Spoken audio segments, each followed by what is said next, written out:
Hello, everyone. Welcome to Laser Focus. This is the deep dive pop culture podcast from Nerdist. I'm Kyle Anderson. Thank you for listening. Folks, I have Superman on the brain. I got to see the James Gunn's new Superman. This is not an episode about that movie, not least because my guest has not seen it yet, but we will have plenty to talk about Superman, the movie, in a couple of weeks once that movie actually comes out and people have got a chance to see it. But because Superman's been on my brain so much, and so much of the discourse around the movie has been like, what is James Gunn pulling from? What is the vibe of the movie?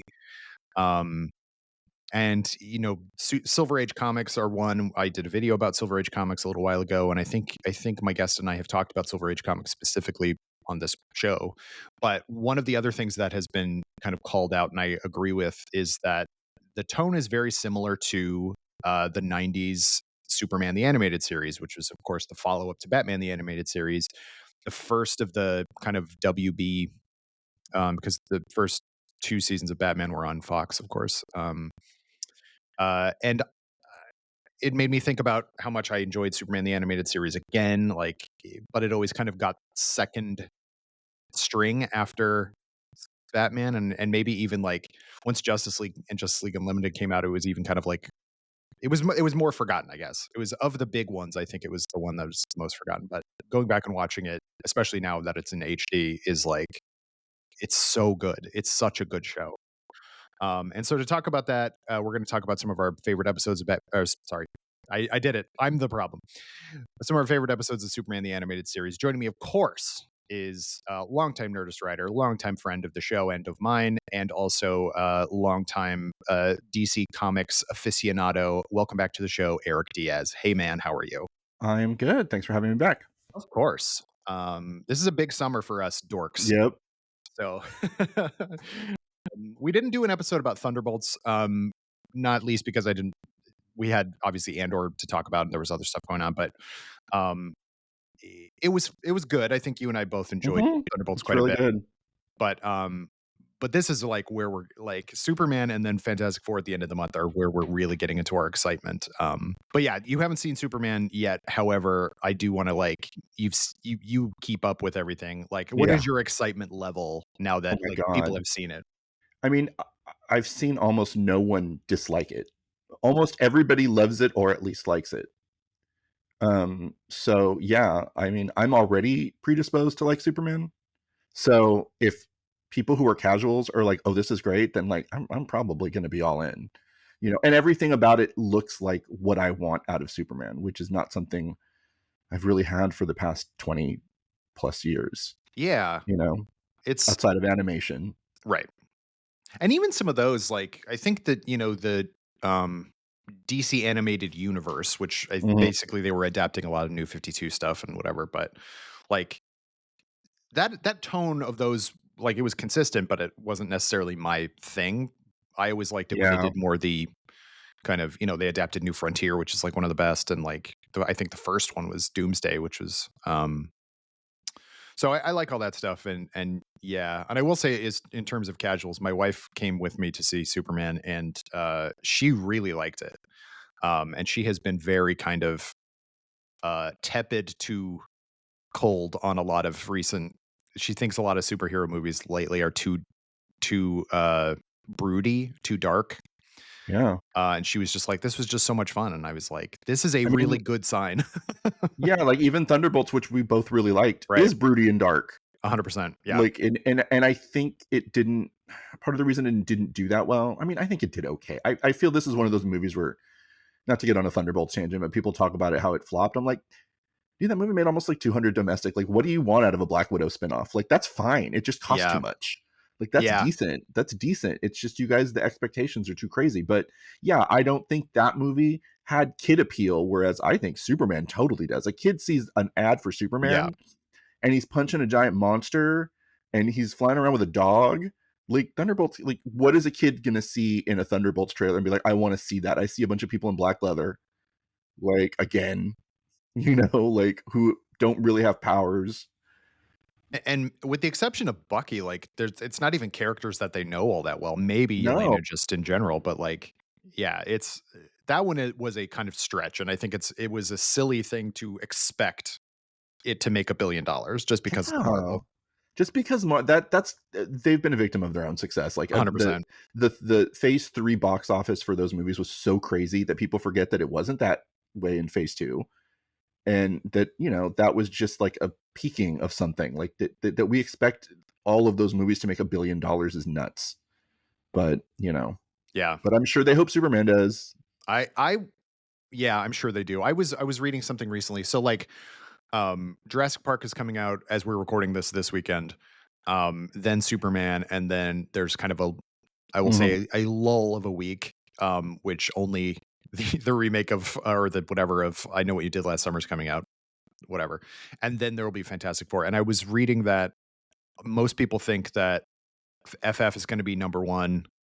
Uh Jurassic Park 2 and Superman actually like is tracking the least good. I mean, they're all tracking good, but Yeah. That seems weird to me. yeah. I feel Superman's a bigger IP than the Fantastic Four, but I don't know. Maybe that would have been the case again if Fantastic Four had come out in the middle of Phase 3, but it's not. It's coming at a lull for Marvel, so I don't know, but Yeah. we'll We'll see at with some the point, goodwill. yeah. We'll do a phase 5 wrap up at some point cuz that is now officially over now that Ironheart is Mhm. out, but it really doesn't feel like much happened in it. No, Which is I mean, there's the new Avengers and that doesn't even feel like that's all exciting, you know what I mean? no, So, they're probably mostly gonna die in Doomsday, or some of them yeah. will. I'm sure It that's feels like true. they're cannon fodder. Yeah. Um But yes, so I it heart it heartens me. Is that a word? I feel good in my heart, I guess, because that there's so much Superman kind of excitement. And having seen it, I can't obviously say what I thought of it yet, but uh, I'm really glad I saw it when I did. So let's say that. But we are going to talk about Superman the animated series, which was I think really formative in a way that I didn't realize. When I was a kid, I was all Batman all the time. I think I've said this before on the show and elsewhere, but like I was because of the initial like spate of animated series, I was a Batman, X-Men, Spider-Man like simp. Like those I was I was Mhm. perfectly in line with those. And then for some reason I always felt like Superman or I kind of like I don't even know where I heard it, but like people saying Superman was lame and I kind of was like, yeah. And then I remember watching the animated series, which started in '96, so I would have been 12. I was maybe just like, "Oh, okay, but I remember enjoying the show quite a bit. Um, and then going back and watching it when they HD-ified it uh, a couple years ago now, and then watching it again last year a little bit.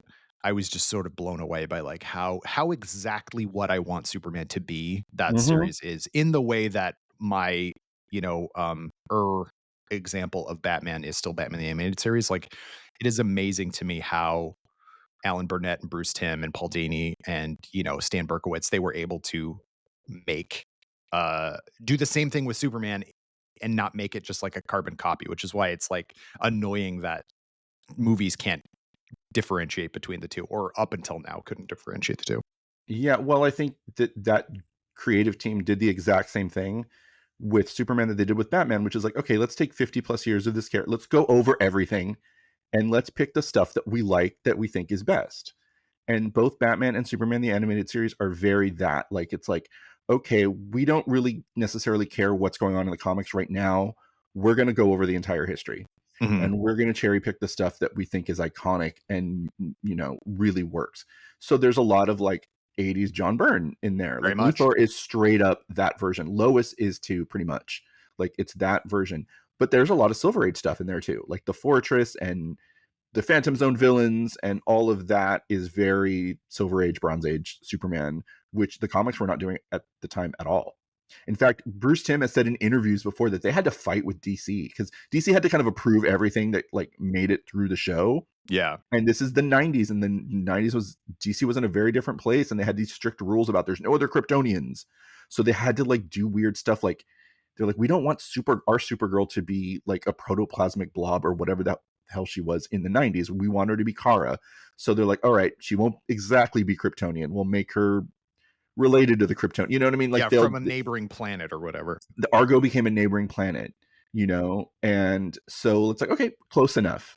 And the Phantom Zone villains, it's like, okay, then they go back to the Phantom Zone, so it's like they wanted to preserve you know a, a lot of the stuff that was going on in the 90s, but they also went off in their own like retro direction as much as anything else. And I Yeah, love that. me too.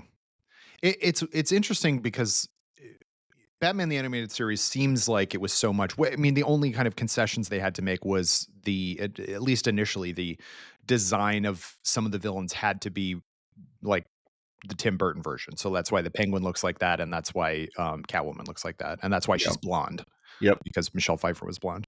But as a kid, and even watching it again, I watch it fairly, regularly every couple of years. Um, I never felt like there was a ton of like huge departures from canon just for the sake of this is what DC wants now. Whereas you do feel that in Superman the Animated Series. The Kara thing was a huge like even as a kid, I was like, is that what Supergirl is? And it's like, oh, knowing that now, obviously, that it was only because they weren't allowed to make her Kryptonian and stuff like that. But that's so much the fun of that character, I think, is that Yeah. she's older than Clark or older than Kal-El, but she was on ice for so long that now she's much younger. So it's I always really liked that, Me too. and Me too. that it was like her job to protect him and stuff like that. I really liked that about Supergirl.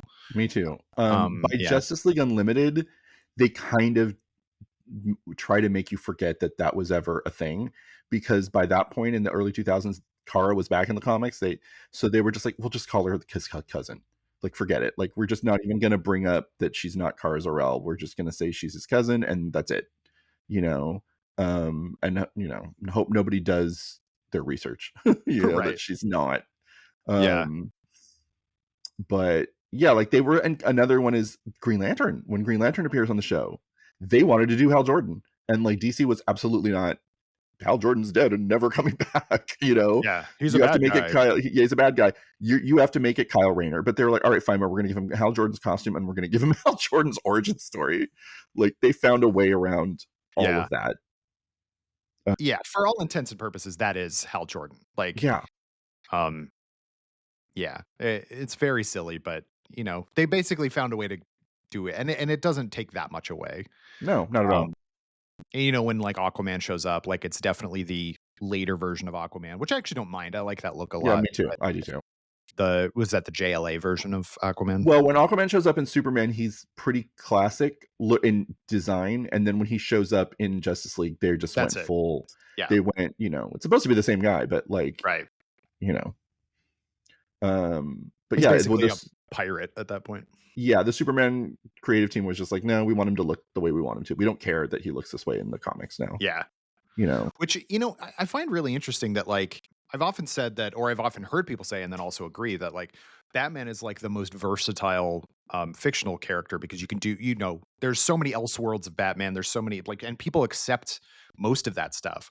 Whereas Superman, and I think just based on him being so, iconic and important to comics in general, they're much more like, and also his lore is much more like specific, I guess, in a lot of, and has changed so much over the years that like it feels like DC is very protective of like, no, you can't do that with Superman. I mean, like Superman Red Sun is like a huge departure, and obviously that's just an Elseworld story. But like, yeah, um, so I find it really funny that they were pushing back so much on Superman the Animated Series, whereas Batman the Animated Series, they were just like, no, you're doing exactly what we want, or yeah. I whatever. mean, this is perfectly crystallized in the agonizing back and forth every time Superman's trunks are discussed.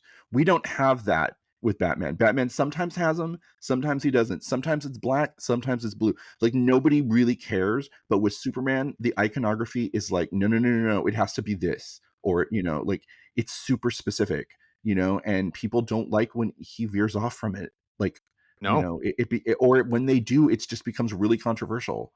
Like in a way that it's not with other characters. Like nobody really cared when Batman, for example, switches back and forth with long ears, short ears, whatever. It's just artistic interpretation. Nobody cares. Superman, it matters because he's the first. I think it's just there's something about him that's pure in that way that people don't.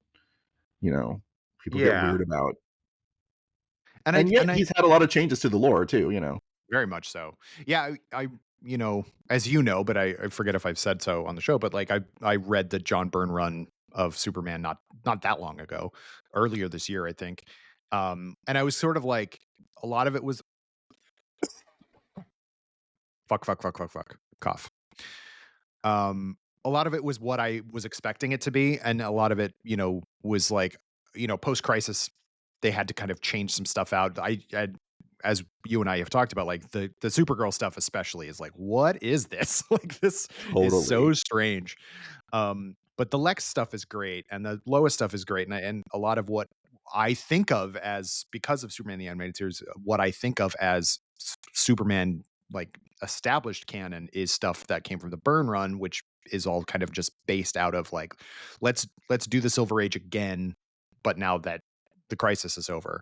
Um, and I really like that kind of aspect of it, and I feel like I and I said this in the video too, but like I think Superman just lends himself better to Super Age, or to Silver Age, like, Yeah. interpretation. I think the Silver Age was the best for Superman. I think Batman, obviously, there's bits of the Silver Age that are really enjoyable, but it is so much sillier. Whereas I think Superman's kind of earnestness really works, or the Mhm. Silver Age really embodied that, I guess, is what I should say.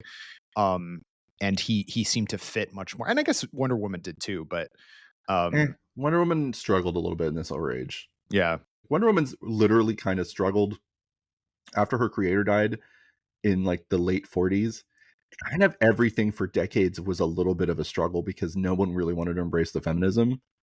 Not right, really, not the way that he did. right, So, yeah, that's, I mean, that's a whole other thing. But, like, Superman, it's weird, like, the John Byrne run was such a reaction against the Silver Age stuff, but all that stuff kind of ended up coming back. Like, it was very much like he was never Superboy, there's no Crypto, there's no Supergirl, there's no Bottle City, there's no any of this, and, like, slowly but surely, that all came back because people like it. They found a way to do it in a way that was less silly too. I mean, once they reimagined a lot of that stuff, they found a way to make it cool. Especially Jeff Johns later. Like, Jeff Johns did a big in the 2000s when he took over Superman. He's like, "Oh, I want to bring back all of the Silver Age stuff, but I want to do it in a way that reads not as, like Superboy. The concept of Superboy is silly, not the concept of him being a superhero. It's just that, he's this very powerful superhero that, like, sticks to Smallville. That, like, nobody, it's a famous superhero that, like, yeah, he just protects this small town in Kansas. Like, it's kind of dumb. So what Jeff Johns did is like, no, no, no, I want him in the costume and I want him running around with Crypto as Superboy, but, like, I'm gonna make him an urban legend. Like, he doesn't make himself, right. the world doesn't really know it's super. It's like, Smallville is the home of Superboy, like, the urban legend. Like, he doesn't become a public hero until he's Superman. I'm like, okay, that's a good compromise. Those kinds of things. Like, he Mhm. found a way to work in that Silver Age stuff, which I don't know. Maybe they'll do in the DCU too. Like, I mean, maybe he was Superboy at some point. You know what I mean? Yeah, yeah. I think there's room for all of it, one thing that I think we need to kind of make sure, which is something that I didn't know at the time. It took a really long time for me to realize that, like, the way Marvel and DC did comics is and was so different. Whereas, like, Marvel is like kind of one single continuity. Like, DC for a long time there was like 7 or 8 different Superman tie-in books. Like, there was Superman's pal Jimmy Olsen, there was Superman's gal, Lois Lane, there was the Superman family, there was Supergirl, Superboy, like, and so they all needed something to do.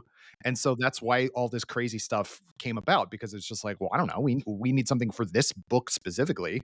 Um, and like Legion of the Superheroes, like, Yep.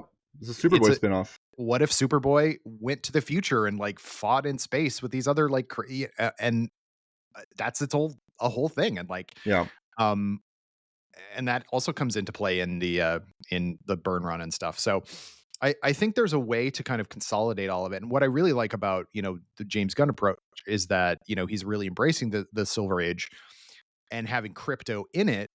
Um, and it's like, it doesn't matter whether Crypto is Superboy's dog or if he's Superman's dog. It's just like, this is just a thing that happens, and, like, we don't even really need to spend that much time on how he appears, or, you know what I mean? Like, we don't Right. Right.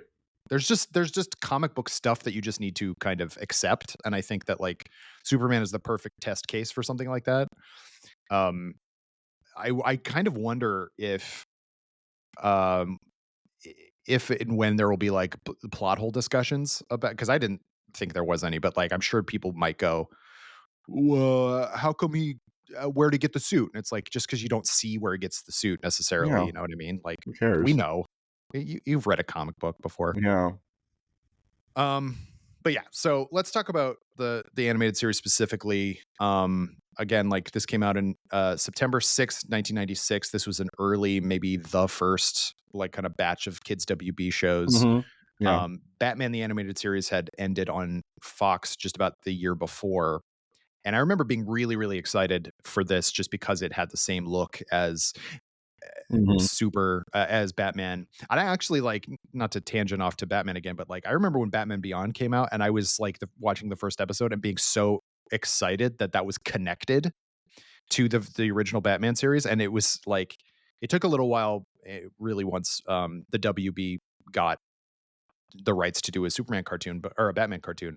But like knowing that they take place in the same universe was so exciting as a kid, even though they like almost never Yeah. crossed over. Like it took until the second season for Batman to show up in Superman, and then like Superman shows up on Batman for like one or two episodes, and that's basically it. They never Mhm. crossed over again until Justice League, but it was still just exciting to know that was there. You know?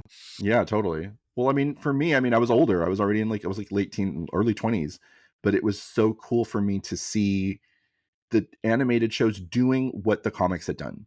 Because Hmm. the superhero cartoons I grew up with in the 80s really were not good, and they really didn't adhere to the comics or in any way. And this idea of like, oh, we're all in a shared universe, and it's like they didn't really bother to do that. It was until the 90s that you really started to see that. And the Warner Brothers DC stuff really leaned into it.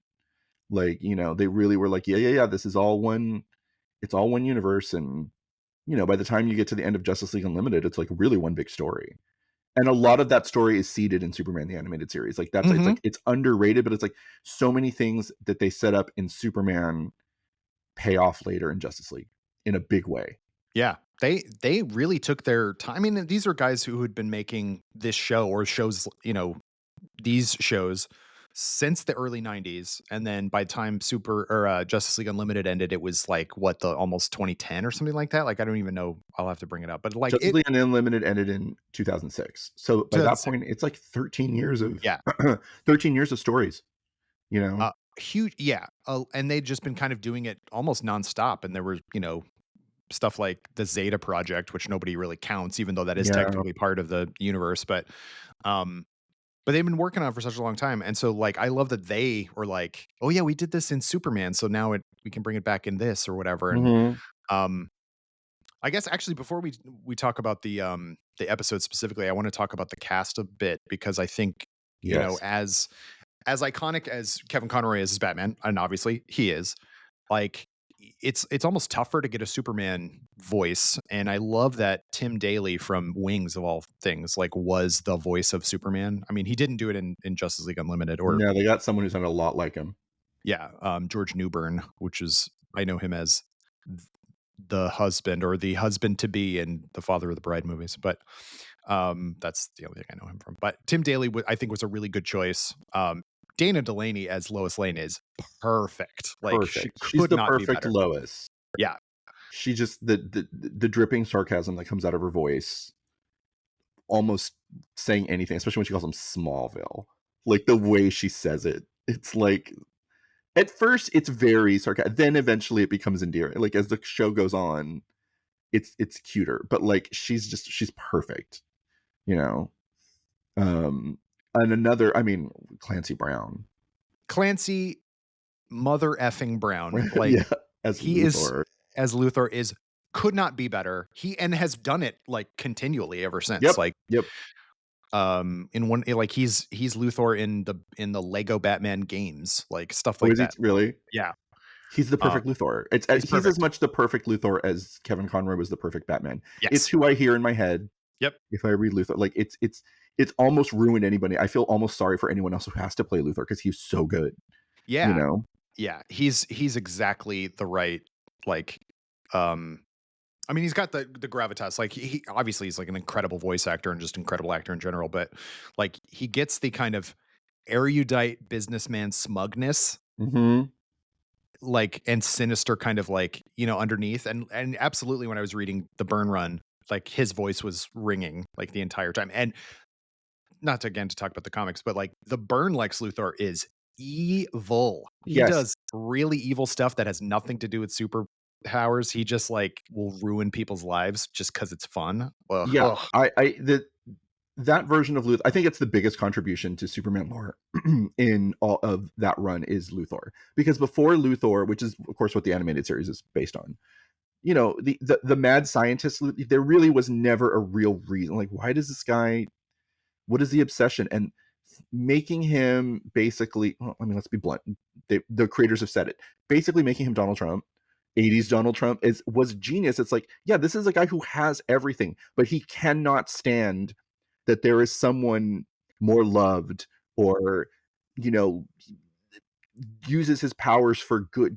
Doesn't self, like, he cannot stand that he exists. Yeah. And And he that can't take accept is the fact perfect. that there's just a guy who is good. He just can't accept it. He's like, there has to be something sinister behind this guy, and I'm gonna find it. And like the fact that there isn't any like kind of malice behind Superman is so galling to him that he tries to make people dislike Superman in favor of him, and then he just wants to destroy Superman's whole like I also recently read a lot of 80s Daredevil comics, and the way that Kingpin hates Daredevil is kind of the same way that John Burns Lex Luthor Yeah, hates Superman. Like just it's in very his bones hates him. yeah, it's what it is I and again, I think one of the creators of that version of Luthor, it might have been Marv Wolfman or something, said Yeah. that it's Yeah, yeah. based on Amadeus. The movie, if you've ever seen the movie Amadeus, For it's sure. Salieri. It's like Salieri has everything. He's the court composer. He is rich. He's got it all, but he knows that there's this other person out there who is better than him, and he cannot stand it.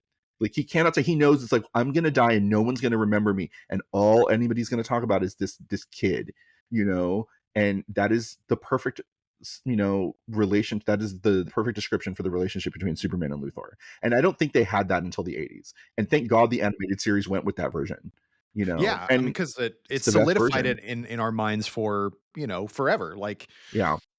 going back and watching the 70s Superman movie, the first movie is really great. But we don't really get a sense of why Lex Luthor is doing any of this stuff Nope. other than that Nope. he's just a mad scientist, like, and a criminal mastermind, and he Yeah, he's just a wants. criminal mastermind, and we don't really know. And I mean, I adore that movie, but and to be fair, they didn't have anything in the comics to base it on. Like, No. he really was just, I am evil, I'm just and that's it. And they tried to come up with a reason in the Silver Age. It's like, Superboy got rid of his hair. I'm like, well, he's a genius. Why can't he grow his hair back? You know what I mean? It's Yeah. like, come on. Like, they really never really could figure out a perfect version of Luthor until the 80s. And the Clancy Brown version is like the ultimate version of that Luthor. Like, it's Yeah. perfect. It's You know, yeah, he embodies it absolutely perfectly. We also have yeah. um Brainiac becomes, I mean, he's Oh my basically the God. the Yeah. villain of the first, 3 episodes, and Corey Burton, who is just a voice actor extraordinaire, is I so looked up his, perfectly yeah. deadpan. Yeah, please. I looked up his IMDb yesterday because I rewatched some of them last night, and I watched the Brainiac episode, and I was like, yeah, I know that guy's voice. Like, I know he's been in other stuff, and it's like, he's Count Dooku in Clone Wars. He is the ghost host in the Haunted Mansion. Yeah, Like, it's like, he's the dude, like, updated version. he's Yep. the updated version of the ghost host. I'm like, what a great performance and what a great actor. And I remember as a hardcore comic book fan when they said that Brainiac's origins were going to be different. Like, I immediately, like, kind of was like, oh, I don't like that. And then I saw it, and it's the best version of Brainiac.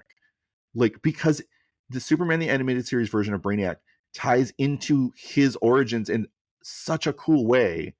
You know what I mean? Like, he's kind of also Jor-El's creation. He's like almost a brother to Superman. Like, Jor-El's both of their fathers in a way, except he's an AI, and that he's sort of like allowed for Krypton to be destroyed. Like, all of that, I love it. It's so Yeah. good. And he's like Hal 9000. Like, he's just Yep. sort of like he is above it. And I like that in the, so the series opens with a 3-part of The Last Son of Krypton, which I think aired on prime time on the Yes, it WB did. maybe.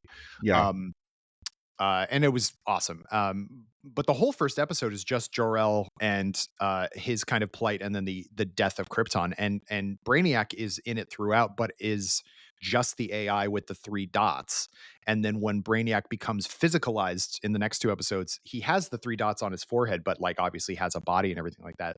But just that tying in um, eh, of that Brainiac was, like, there for the destruction of Krypton and didn't do anything to, whatever, and it was just sort Yeah, of like he's amoral to a startling degree because he's a yeah. machine or whatever. I think that is really fun. I also just love the look of that Brainiac I too. love Like, the look of that Brainiac. Everything about that Brainiac is great. It's very much the best version to me. I mean, he's You way better know, than with the speedo and the pink shirt from the the comics. Speedo and the pink shirt, yeah. I mean, by that time, Brainiac had a cool like, they redesigned him in the '80s, and he has this very cool, like, metallic he started looking cooler already by then, but, like, this version kind of is best of both worlds. Very Like, much. it's such a good version, and again, I remember, like, kind of resisting it. I'm like, "No, Brainiac is from Kalu." I'm like, "Who cares?" Yeah. I'm like, "I don't It care." ultimately doesn't matter. Yeah. I think that's a huge, and to start, and that, I mean, that's something that this cartoon did that Batman didn't do, at least for a while, is that, like, there's a legitimate continuity to this cartoon in a way Mhm. that they would pick up much more on in Justice League and Batman Beyond, but Justice League especially. Um, it kind of starts here because Batman the Animated Series is just kind of one-off stuff. Like, if Yeah. it's the fact that Harvey Dent appears in 2 episodes before he becomes Two-Face is like, "Oh, wow, 2 whole episodes he was in." Right, right, and there were no Um, other non-Batman DC characters in the original run of Batman. no, Like, I if there tell were there was, Nightwing and all that, but, like, yeah, they didn't refer to there anyone was that else. one Jonah Hex episode, but that was literally it. Right. Yeah, but, like, other superheroes, none. No, yeah. No, Gotham was, like, completely separated, whereas, again, Superman, like, throughout, you mentioned Green Lantern, like, The Flash also shows up, Aquaman, Doctor Fate, there's a Doctor Fate kind of arc in They only later didn't on. do Wonder Woman because they weren't legally allowed to. There was, like, a whole rigmarole with Right. that. Which is why it was, like, a huge deal when Wonder Woman showed up in Yep. Justice League. Mhm. Um, and then, of course, yeah, the Batman crossover, which we'll talk about as well. But, a couple more voices I wanna kind of call out. I really love George DeZanza as Perry White. I think he's really good. Yeah. And then I also love Michael Ironside as Darkseid. Oh my god, again, perfect. Perfect casting. That was one of the other ones I watched last night. I watched, like, 4, and I watched the first appearance of Darkseid. Yeah. And the one that I grew up with when I was a kid was Super Friends, and he was like Doctor Claw from Inspector Gadget. So Uh-huh. he just Yeah. sounded like really like it just sounded really cheap. I mean, I thought it was cool when I was little, but like this is like a real performance, and that's who I hear in my head if I'm reading the comics is Michael Ironside as Darkseid. It's Um, such a good it's such a and interestingly enough, like, Clancy Brown and Michael Ironside were, like, the bad guys in movies in the '80s, like, yes, because they both had that kind of gravitas, and the fact that they're both in the show and both playing completely, like, different styles of villains, I think is really cool, because, like, Luthor and Darkseid are obviously both, like, the pillars of supervillaindom, but they are yeah, completely separate, and, like, there's no reason Luthor would work with Darkseid and doesn't, like, because Darkseid is obviously all, fourth worldy stuff. I do love that they bring in the fourth world stuff too. That's a big thing. yeah, Um, in a big way. Huge way, yeah. Especially, and also, like, they kill off Dan Turpin, who is I like yes, that. who I was remember him. designed to look Yeah, like Jack Kirby, by the way. yeah, Like, they made him look like Jack Kirby. Yeah, they kill him off, which was a big deal in a kids cartoon then. Like, to kill off I mean, like, Darkseid just Omega beams him just to spite Superman. And then Superman freaks out. I had forgotten. It's only because I just watched it. Like, he just, yeah, like, tears up all of this stuff, and it's, like, really, like, emotional, and I'm like, "This is so good." yeah. And it gives him a real reason to hate Darkseid. Yeah, yeah. And Darkseid I mean, is around for a while after that. Like, he comes back. He's the main villain at the end of the series. Like, when they finally ended, Yeah, like, he's um, I think Darkseid works so much better as a kind of, like, once in a while, like, huge threat, whereas Lex works more as like a constant arch enemy, who can kind of hire some of these other, like, he hires Metallo, he yep. hires, like, what's his face? Parasite. Parasite, Yes. right. Yeah. Um, which I think I really like, but anytime a mother box shows up, it's like, "Oh no, here we go." Like, something's Yeah. gonna happen. Um, but again, like, I didn't know anything about fourth world, but I knew that Darkseid was always the DC bad guy because of DC Superpowers, the toy line. I had the Yeah. Darkseid toy. Yeah, he was. They made him the main bad guy, which was like a very big. I mean, we could go to the whole fourth world stuff is weird because it was sort of intended to just be kind of separate. And then someone at DC realized, like, no, this is too good. We need to make him like the DC universe's bad guy. You know what I mean? And he was like, he really like was who you bring out when it's like a big deal. Yeah. He And shows he's up in the Burn Run. yeah, oh yeah, All that stuff does, and he's really great in that. And uh what what came first? I'm trying to remember because he was like a major player in like a maybe the best and most famous arc of Legion of the Superheroes when they brought it yep, back in Great Darkness Saga. the Great Yeah, Darkness that Saga, was right? it. Started happening in the early 80s because the fourth world stuff is 70s characters, and they kind of stuck to their own little bubble in the 70s. Some point like in the early 80s, like let's bring in Darkseid as a Justice League in a big Justice League Justice Society crossover. Then they made him the baddie in New Teen Titans X-Men. Like that was a huge thing. Like they made him like he's the one who resurrects Dark Phoenix, which at the time was a big deal. She had just died like a couple years before, and it was sort of like a sacred thing. And they're like, oh no, we're gonna have Darkseid. If Darkseid does it, then it's cool. Right. Then Great Darkness Saga, and it just kept building from there to the point where he just becomes the DC's universe's like biggest bad. And there's no Thanos without Darkseid. Like flat out, like the creators of Thanos have said, we wanted to create our own Darkseid. Which I think is really funny because like they did that, and then DC was like, we need. I like their spin. Let's do Mongol, who is basically like Yeah, kind of Mongol's cool too. he's cool in his Mongol's own right. a pretty big Superman villain they didn't use on Superman the animated series that they ended up using on Justice League eventually. He was one of the ones I was surprised because it's you get the whole like gladiator thing, Mm-hmm. War World and all that. But I mean, also I think Superman the animated series kind of disproves that whole thing when people say Superman's villains suck. They don't. They're just not as good as Batman's and Spider-Man's. That's it. Right. Okay, so he's number 4 or something. You know what I mean, or whatever the Yeah. rank. It's like okay, but like Luthor is great, Brainiac is great, Metallo's pretty cool. Darkseid obviously, even though Darkseid isn't strictly a Superman villain, but like he has Parasite is cool.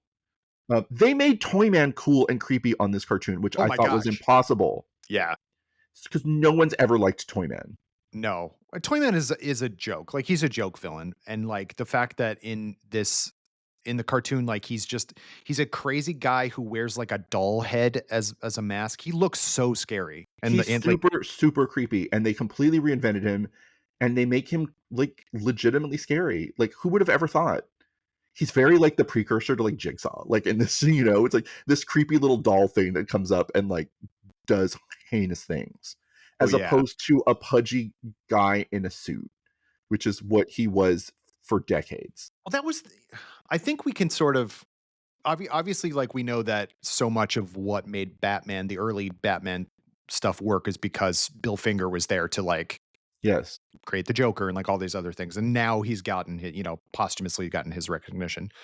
I think the big issue is early on, they didn't really know what else. Like Superman is a great concept, but they didn't know what to do with him. They didn't know who to put him up against. And so it was like a lot of gangster stuff because that was obviously what they did in the Golden Age in general. Yeah. Yeah. And then like these weird, costume villains. Like you can't make like Toyman doesn't work as a Superman villain because Superman could just punch him. Do you know what I mean? Yeah, he's just a dude. You need to Yeah. create somebody like Mixes Pidlick, who is like a god. Like that's kind of the person that you put up against Superman. And I actually love Mixes Pidlick in the cartoon too. Yeah. Gilbert Gottfried Like is it's Gilbert Gottfried, like really who funny. is just a pest. Who can do anything. That's the kind of power levels you need. To really mess with Superman. So yeah, they did a really good job of like really fleshing out his villains and making ones cool that weren't. Yeah, totally. And getting, Metallo in the first season is well, Toyman's the very first villain after the Yeah. first 3 episodes, which I thought was a really interesting one. Then Parasite, which again, Rudy Jones is a really cool. They did a really good job actually just making him kind of look like he always looked, but Mhm. he was created by oh gosh, Jim Shooter, Jim Shooter of all people. Like I who just just passed away. Yeah. R.I.P. Yeah. I knew it was somebody that we just talked about. Who created him when he was pretty much a kid. He was like, Superman's villains are lame. We need somebody cool, and you know, I he's really still like that. around. Yeah, he's still around and he still kind of has that iconic look. But then Metallo has gone through a bunch of different changes. But I love the fact that he was like a career criminal. John Corbin was a career criminal on the show, and then uh, Luthor like experiments on him because he was Yeah. beaten by Superman, and then the entire thing of that episode, and he's voiced by Malcolm McDowell, who's excellent. But the entire thing of that episode is that he's like, "Oh, I'm so powerful, and like kryptonite is running me, kind of like Iron Man or whatever." Um, but he can't touch anymore. He can't like enjoy Right. He has no food, like sensations. and it like is driving him mad. And it's like I think that is such a really kind of dark way to approach that character. That was a Stan Berkowitz episode called The Way of the Yeah. Flesh. Really great. I thought it was, as a kid, I was like, oh, that is really upsetting that his brain is still that of a human, and he still looks like a human on the outside, but he's completely metal on the inside, and it drives him insane. Yeah, it's great. It's very Batman-esque. Like Very they made much. him a bat. Yeah. They made him and Toyman into kind of Batman villains. Yeah. You Which know. I do think works. Like I Yeah. think it works for those characters. They're not just kind of one note, kind of cackling whatevers. Like they Mhm. have their own kind of whatever backstory and pathos and everything like that. They did, of course, in the first season, because it was the 90s, they did have a 2-part Lobo episode. Yep. And he was Uh, great on that too. he was great. Brad Garrett played Lobo. And Yeah. he said Raza Fragan and all that stuff like he does in the comics, which is very fun. I Going back and watching those, I was expecting to find them really annoying, and I kind of don't. I still think he is an annoying character inherently, but like Yeah. that's the point of him, and him up against Superman is really fun. Um yeah, was excited to see the main man again when I watched those. Yeah, Yeah. I didn't rewatch those, but like I remember liking those a lot. They even took a relatively recent at the time character, which was Maxima. And I liked her in that. Like she was like from the late 80s, early 90s, who was this like warrior queen who was like, "No, you're gonna be my husband. I'm coming to Earth to like," and they made that really fun. Like again, like they found these like kind of almost throwaway characters Yeah. and turned And them cool. I wonder if there was something, because you mentioned the Phantom Zone villains, and they do the Yeah. Phantom Zone villains, but it's not General Zod, it's Yeah, they don't Jaxer. use it's Jaxer, which is a comics like there were many Phantom Zone villains in the Silver Age. It wasn't just General Zod. They kind of picked the name General Zod out of a hat when they made Superman the movie. And so that's considered the iconic one, but he was just one of many. I don't know why the cartoon decided not to make him Zod, I but wonder that whatever. He too. basically Yeah. is. I mean, Yeah. he serves the purpose of Zod, you know? And I'm glad that they did those characters. I feel like because they didn't exist in the comics at the time, Right. you know, because DC was super strict about no other Kryptonians. But they were like, no, these are just way too important parts of Superman lore to ignore, you know, the Phantom Zone and all that. I think it is important. Yeah, like as far as Superman knows in the show, like his parents were good and what all this stuff, but like knowing that you come from a line of people who are not 100%, 100% good, and like we're these awful people who, and they do kind of touch on this in Superman the movie and Superman 2, but like it is cruel to put anyone in the Phantom Zone. Like that Yeah. is cruel punishment. And so like, of course they would be angry. And the fact that when they get out, I also like that they start with Mala, who is, and then she's the one who frees Jaxer. So it seems like Superman is just excited that there's another Kryptonian. He like teaches her how to use the powers and stuff like that, and then release Jaxer and everything like that. I thought that was a really good one. And then like almost immediately in season 2, episode 4, the Flash comes in and they start doing, and then they did a lot of crossovers, or a lot of guest stars, I should say. And then they create their own villain in Livewire, who I think was created. Livewire was created for the show, the animated series, yeah. And another character that created for the show that has gone on to the comics, like Livewire did, Mercy. Right, Mercy Graves. Yeah. Mercy is like kind of the Harley Quinn, to Luthor. To Luthor, and she's lived on in the comics as like his like right hand woman. Yeah, she was in Batman v Superman, a She's terrible movie. in Batman v Superman. It was like one of the very few nods to. They may not have even known she was a comics character by that Yeah, point. that's true. Who knew if they knew, but like, um, yeah, she's a great character too. It's like he has this like super loyal. She's not Harley because she's not crazy. She's just like devoted to Luthor. Like Yeah, she will she's do like his anything. driver/bodyguard kind of thing, Driver like, slash bodyguard. she's a cool character for sure. Yeah. I'm I trying think to they think just again. realized Livewire too. Livewire was also created for the show and has gone on to the comic. yeah, and that was Lori Petty doing the voice of Livewire, and that was, like, was it 97? So right after Tank Girl, so, like, she was Mm-hmm. in full Tank Girl mode doing the Yep. voice of Yeah. Livewire. Which is a very 90s idea too, because she's a shock jock who gets, like, Right. She was very struck by Howard lightning, Stern. basically. Yeah, she was Howard Stern, but a girl, and then Yeah. turned into Livewire. And Livewire was a character in the first. I mean, they used Livewire as a character multiple times, but she showed up in the first season of the Supergirl TV show, which I thought was kind of a cool idea to bring that character into Mm-hmm. live action. Yeah. What are some of the other? I mean, we talked about Mr. Mxyzptlk. He had a Yeah. two-parter in season 2. I'm trying to think. Bizarro. I love their version of Bizarro. Yeah, it's really tragic, honestly. Yeah, there's a great episode where he tries to recreate Superman. Like he's like, I want the fortress. So he Yeah, just like it's so funny. yeah, Like he just grabs random things and people to like recreate the Fortress of Solitude for himself. Oh, yeah. so good. Yeah. It is, and he Tim Daly plays Bizarro also, as he should, and Yeah. Yeah. him going "Me Kal-El" is really funny. It's so funny. I remember back then we laughed so hard at all the Bizarro stuff. Yeah. Um who was, his only other really like animated incarnation was like Super Friends where he was super lame. Oh yeah. Like, Well, yeah. most of the Legion of Doom Yeah. I were love not the the Legion of coolest. Doom, but they were not, it was not done well. It took until Justice League Unlimited for them to do it Yeah. right. It is very funny to me that, like, you see the list of, I mean, it's Luthor and it's kind of a bunch of B-list villains for the most part. Like, not B-list, but like Scarecrow is part of the Legion of Doom. It's like, what's he doing there? He's Like, there because they weren't allowed to use Joker and I Penguin. know. That's why they used and Cheetah's there because they couldn't use Catwoman.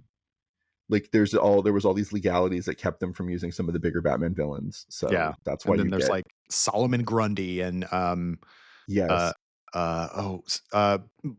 Black Manta makes sense because obviously Yeah, Aquaman, Aquaman yeah. and Sinestro's in it. So like everybody kind of had their opposite number, but it's just funny to me that they used Solomon Grundy, who's like this golden age villain who ended up kind of being like a tertiary Batman villain for a while. I Yeah. like Solomon Grundy in his own right, but it's like he works a very specific path. They use him well in Justice League Unlimited. Yes. But yeah, I'm trying to think what other villains that they created or they used on Superman. Because So there was they like, don't have as deep a well as Batman. Because right. no one does. Right. And so they did, I mean, they put like Titano was in it. And there's a lot of also like intergang stuff, like Leo Mannheim. Yeah, which is a real thing that's a thing from Right. the comics too, the intergang stuff. And then but it is really once they bring in, because it's early on, or it's in the first season when you kind of see that Darkseid is kind of Yes. bankrolling intergang in a really weird way. But then like Calabac shows up. So a lot of like the Apocalypse with a K, like villains will show up, which I think is really good and it was a fun way to kind of bring in that stuff kind of slowly. Well, they're the only ones who are physically strong enough. They're gods, practically. That's true. So they can physically put up a fight in a way. Interestingly enough, they didn't do Doomsday. They held off on Doomsday till Justice League. Yeah. And remember, this show came out quite a bit after the death of Superman, and Doomsday was a big thing, and they just were like, no. Because it's not fun. You know what I mean? Yeah, like, it's not. Yeah, it's him. Yeah, exactly. They found a way to make it cool in Justice League, but yeah, he exists to kill Superman. Yeah, and also like all of that stuff. I mean, that's a huge amount of comment. It was a big, huge thing at the time. I remember as a kid being like, "What? They're going to kill Superman?" and all this stuff. And then he came back. What? Within a year, he was back. Yeah, I never understood how people ever believed that yeah. was. I mean, at that point I was already a teenager. I'm like, no, he's not. Yeah. But I remember like also like after he died, but like how big it was when they had the other Supermans like show up, the pretender. Oh my God. Yeah. And that's how we got Steel, who I think is a cool character. But then like, Cyborg Superman, who ended up obviously being a huge villain, weirdly enough, a Green Lantern villain. Yeah. Cyborg Superman would have been a cool one for them to do. Like, they could have found a way to make Mhm. that work, and I just think they just the creators of the show are all, like, boomers. Like, they just weren't, I don't think, Right. that much into, like, No, whatever was hip in the comics at the time. no. They weren't S interested in making a DC Comics Superman show. They were interested in making a Superman show based on what they remembered Superman being. Exactly. You Which know what's interesting, though? Like, this is where, you can't help but compare it to Batman the Animated Series. Batman the Animated Series was really inspired in its look by the Fleischer Superman cartoons, less so than Superman the Animated Series, very which much, was yeah. far more angular. I think they were just like, "We already did it." I don't know, but it's like it's very interesting that they chose not to. There's some the Art Deco look of Metropolis is very that, but Yeah. but I other than that, not really. there is a distinct change in the animation style, and I wonder if it was Yeah, like Fox was giving them so much money. And I wonder if like when Kids WB, the WB started, they didn't have the kind of, I mean, they were still making amazing cartoons, but like you see this in Animaniacs also, like when they made the move to Kids WB, it like started to look different. It was much less fluid. They didn't yeah, have the kind of opportunity to do like, in betweens, in the yeah. animation I'll world say where this after watching a bunch last night, and it reminded me. So Batman the Animated Series, like their best animated episodes were, I think, better animated than even the best Superman the Animated Series episodes. 100%. Yeah, However, Superman the Animated Series, because there were less of them and their order was way more consistently well. Like very much. there Very. wasn't like, oh my god, here's like you watch a bunch of Batman the Animated Series episodes, one episode will like look incredibly well animated, and the next one will look like garbage. You still Yeah. like it because of the stories. Superman maintains its like level of quality pretty much throughout Yeah. in a way because they didn't have to do as many episodes. Yeah, Like, that was a big thing at the time for something to be syndicated, which Batman the Animated Series was a daily show, so it was on every weekday. They needed at least 65 episodes, and they needed at least 65 episodes done before it aired, so that they could have 12 weeks in a row. Or sorry, is that right? Some amount of things something uh, like that. in a row of uninterrupted episodes, and then they could re-air those, and then they made, which is why the second season of Batman the Animated Series is like 20 episodes or something like that. It's so And much looks less. better. And I think it's like once they had less episode orders, they're like, "Okay, we can make these Yeah. all look good." Yeah, But, like, so in they that sent a initial huge amount. chunk, Yeah. yeah, some of them were they're rough. You can tell the ones they Watching did Yeah. in-house and the ones they sent to overseas animation studios, you can Yep. absolutely tell because those Superman are is the way more best ones. consistent and Yeah. again, not as good as their best, but, like, very rarely, like, watching I marathoned a bunch last night, I'm like, "Oh, there's not really any here that I'm like, oh, this looks terrible now." No, You no, know? they stand up, I think, really. Yeah. And then when, they brought over when they were able to do Batman, with the new Batman adventures, and they brought him over for World's Finest, like, they redesigned the entirety of Gotham City and everything like that, and all the characters basically to make them look more like Superman because that was the Yeah, so that style would now. fit, yeah. Yeah. So everything got much more angular. Superman's or Batman's design became much more kind of simple, I guess you could say. Like there was less depth to it, but it was also like easier to Yes. replicate a bunch of times. Right, yeah, it was a matter of, like, they knew they had a TV animation budget. So, like, they had to, like, "Okay, what can we make this more simple and more angular because it will look better." I mean, that was Yes. a big problem with why X-Men: The Animated Series, as much as we love it, like, maybe those Jim Lee over-designed costumes shouldn't have been used on that show because it's harder to animate, all of that stuff, And they were you know? using I mean, that was a small Canadian production. That Kids WB or sorry, Fox Kids was just like really excited about. Um, Yeah, so it's like the writing and just the I guess like the silhouettes or whatever you want to say, like the actual like design of the characters and the voices of X-Men were so good that it made do with the fact that the animation was very very choppy Yeah. and very kind of like limited in its scale, especially up against Batman and then later Superman, like because that Yeah, show oh my came out god. right, and even Spider-Man is better animated than the Yes. X-Men. Yep. When the X-Men show up on Spider-Man the animated series, it's like, "Oh, this is how they're supposed to Well, move." because Spider-Man had again, they did that thing where it wasn't super extra detailed, like, they weren't trying to look like comic books.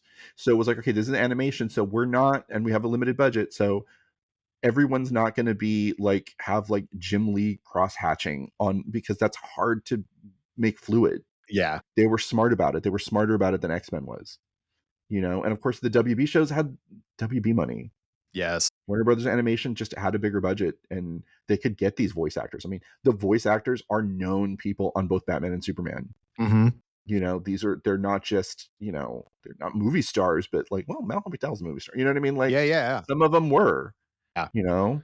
They were big I mean, the fact that, like, Adrienne Barbeau was Catwoman and stuff like that, I think is Yeah. really Mark Hamill was a big name, but also, like, he was just a good voice actor and did voices consistently and stuff like that. It just so happened that he's the world's best Joker voice.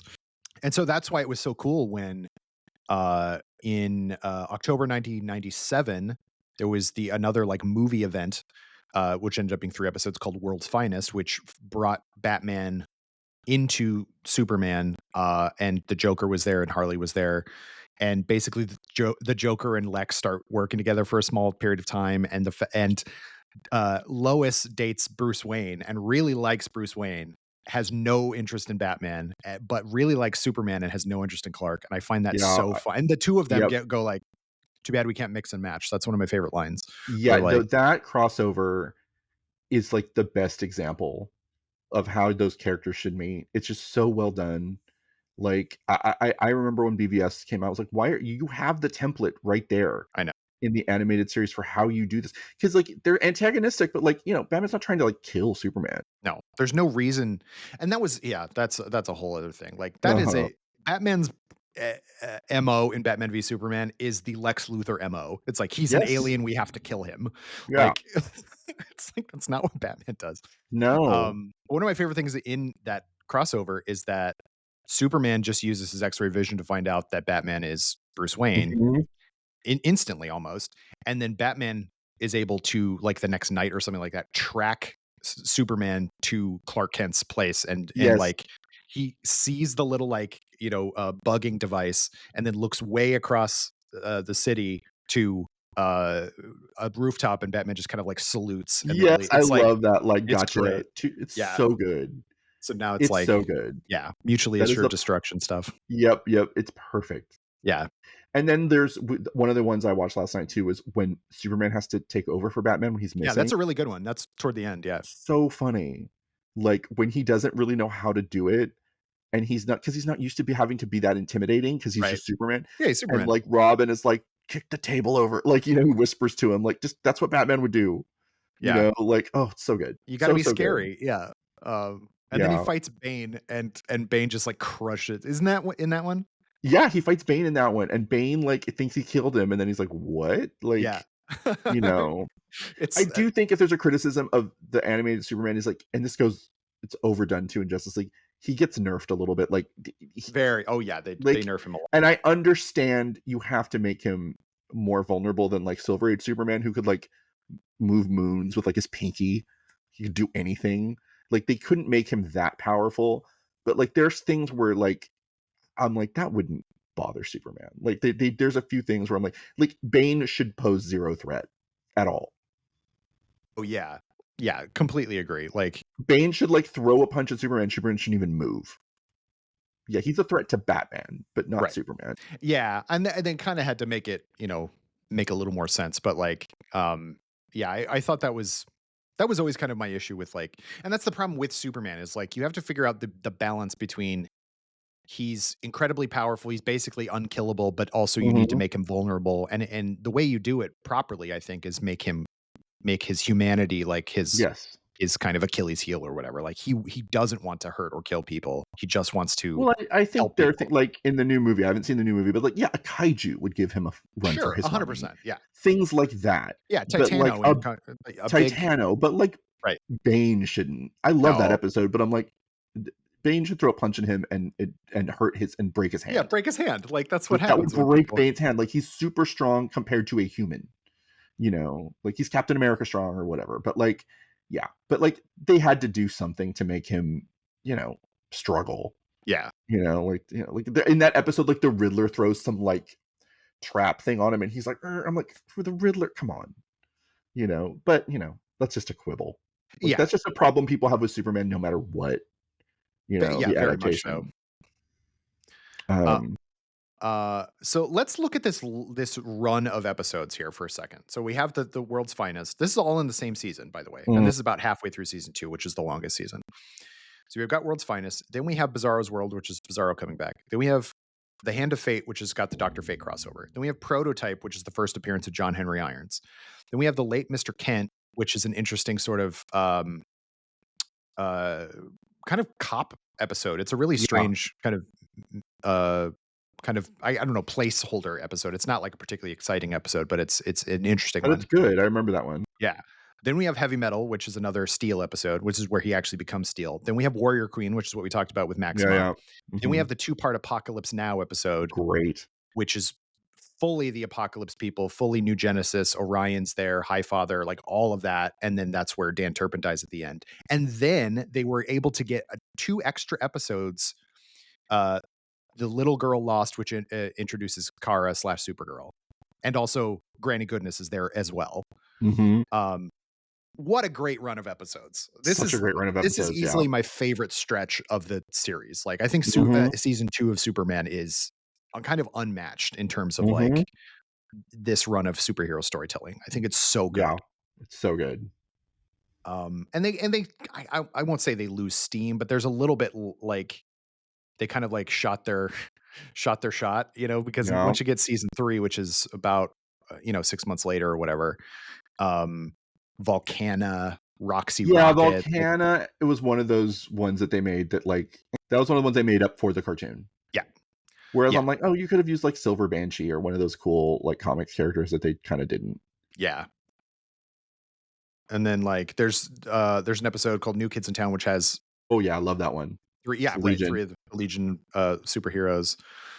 Then there's a weird, like, when they were really trying to tie everything together, um what a Toyman episode that then leads into, wait, am I not talking about this right? Yeah, Toyman, and then later into a Static Shock episode, which I did not watch Static Shock nearly as much as No, I watched I these other ones.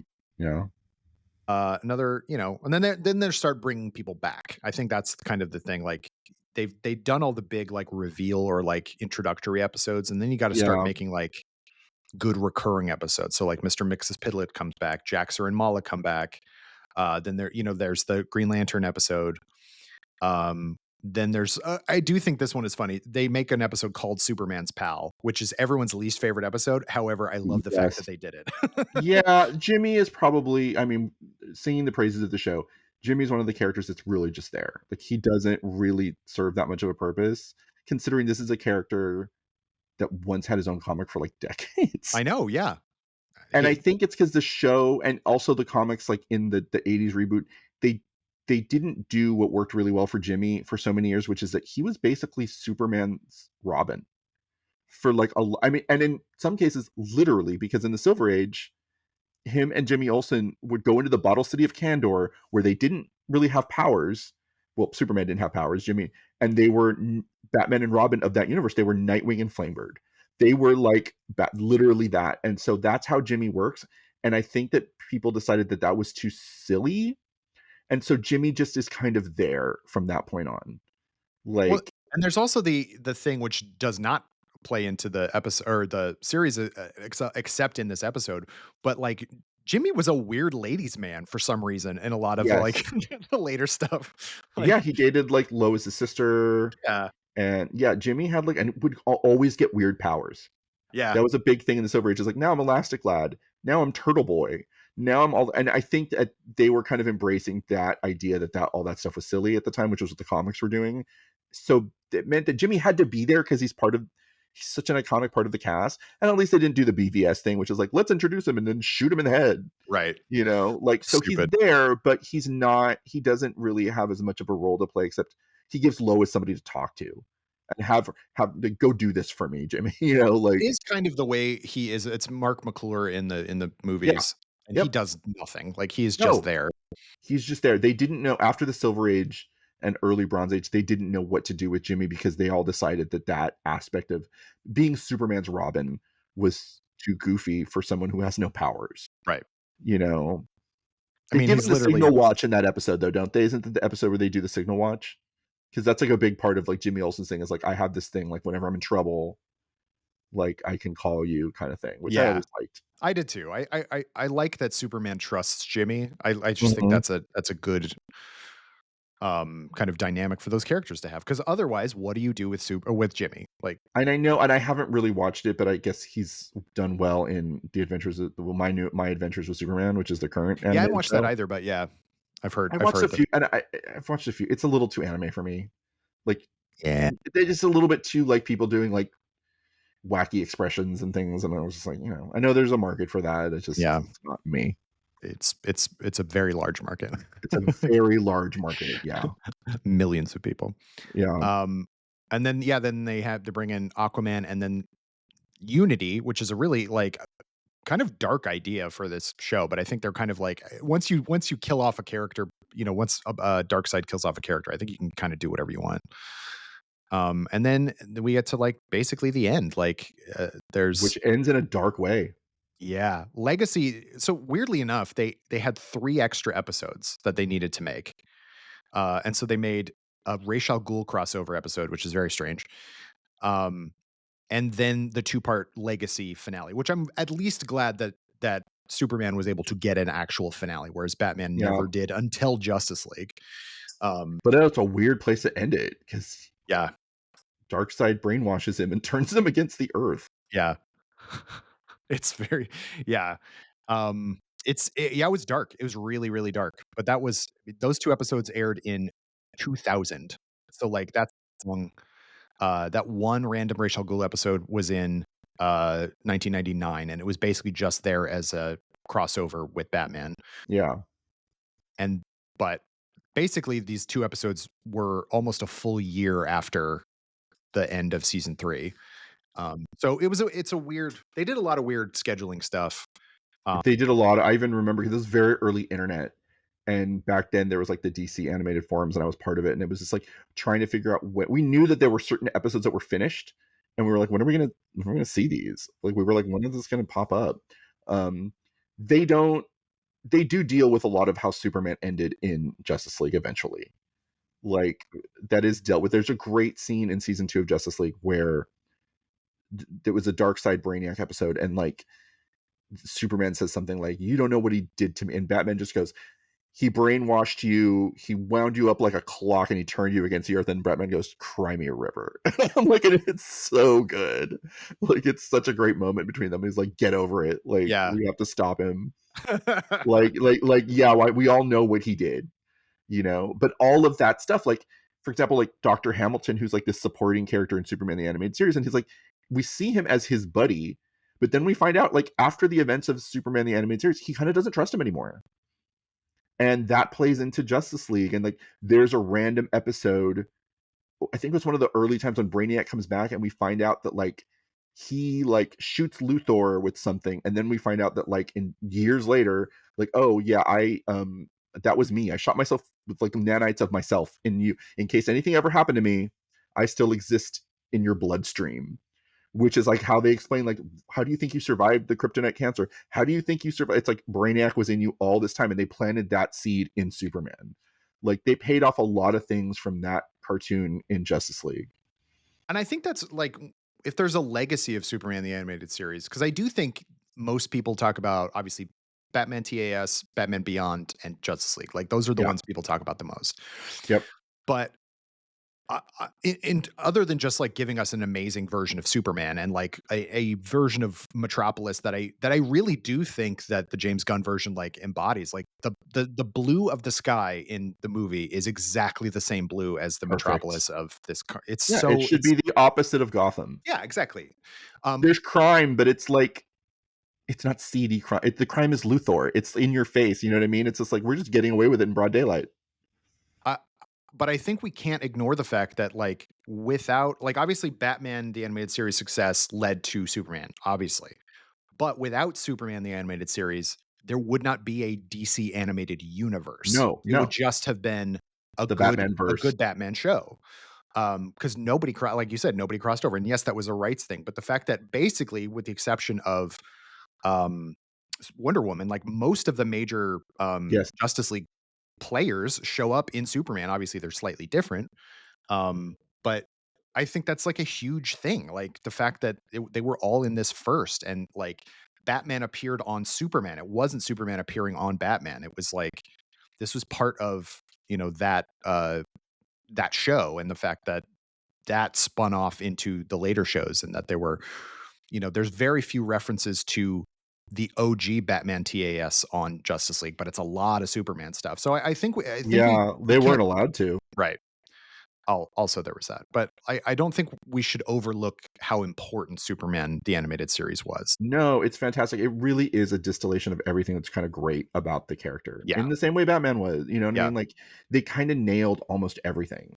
You know, they knew what to keep and they knew what to like, no, this doesn't work anymore. You know what I mean? Like that was the Bruce Timm, Paul Dini, Alan Burnett gift at making these shows, and that they hold up. Like there's very few, there's timeless. Like you watch a bunch of them and I'm like, this could be any, like they take place in like in any time, Right. you know, Yeah. like because it's an art deco metropolis, but clearly they have, you know, It's still futuristic it's enough, so and yeah. futuristic enough. You know, the only thing that like even puts it in a specific time is that, you know, they have flip phones. You know, they have the old Yeah, brick phone. totally. That's the only thing that's like, oh, this could be like any. No, it's like it could be at any point. Yeah. Honestly, like, the fact that there's a shock jock is, like, one of the only things that Yeah, dates very it, 90s. That's very like dates it to like the 90s. and maybe You Jimmy's know, hair, you yeah, know? but even that, it's like it's so stylized. It's Yeah. when it's a cartoon, it's like whatever. Yeah. You know, Yeah. And, not it wasn't long after this that, yeah, no, it was basically like, so it was just ending. Superman was wrapping up basically when, Batman Beyond started. Because that premiered in January of '99, and ultimately Superman wrapped up in May of '99 with those 3 episodes, like I hmm mentioned. So it was basically like, and even then there was only, what, 5 episodes that aired in '99. So yeah, like it wasn't a ton. So it was sort of like they had kind of passed the torch, and I don't even remember watching the final 2 episodes on first airing, because at that point I kind of, I was in high school, like it wasn't sort of right. keeping up with that stuff. I kind of stopped even watching Batman Beyond later seasons.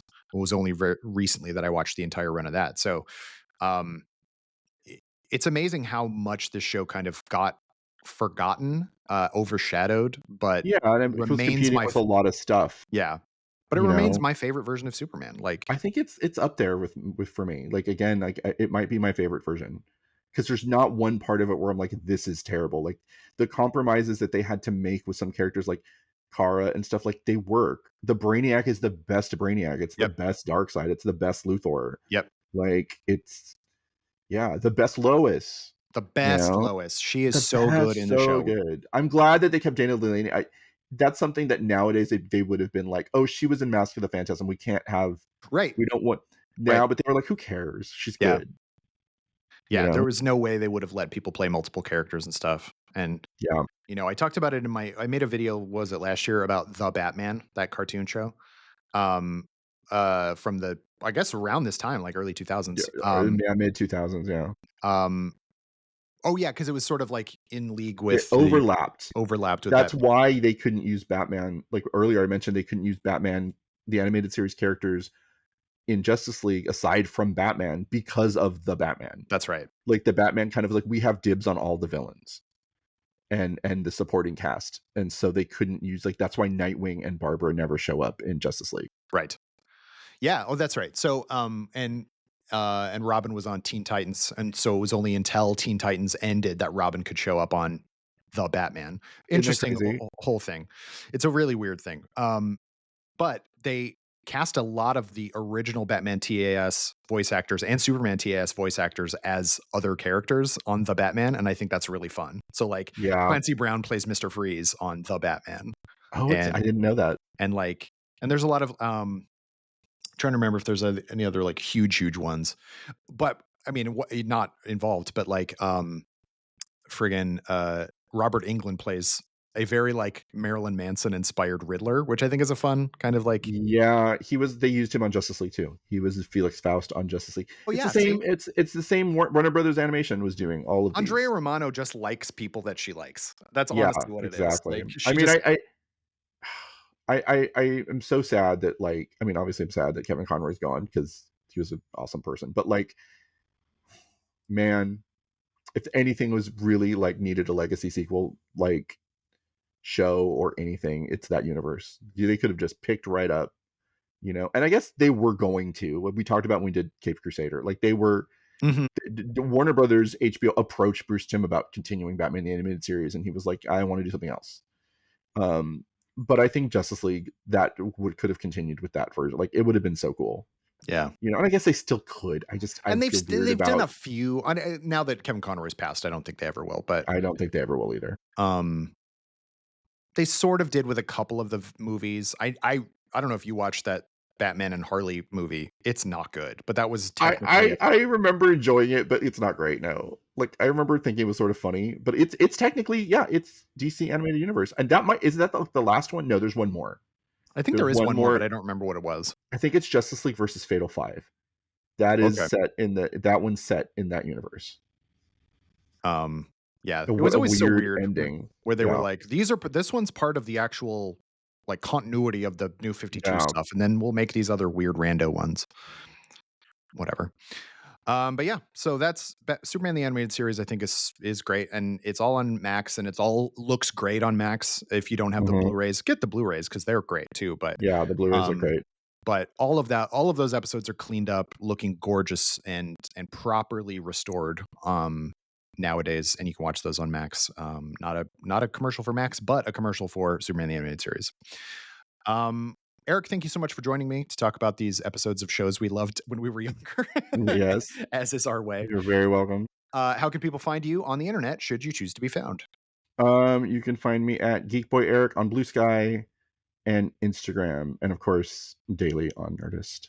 Yes, very much. Lots of Superman stuff coming up. Yeah. Lots of Fantastic Four stuff already on the website.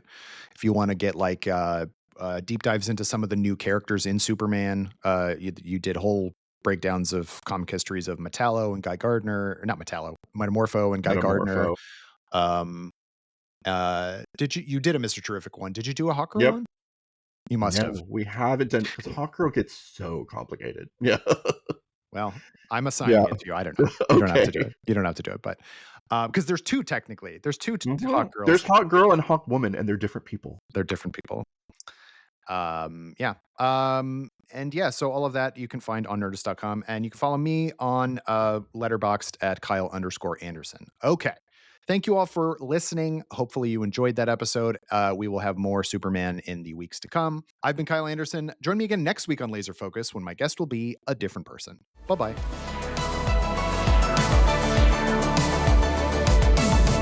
Laser Focus is a production of Nerdist Industries and Legendary Digital Networks.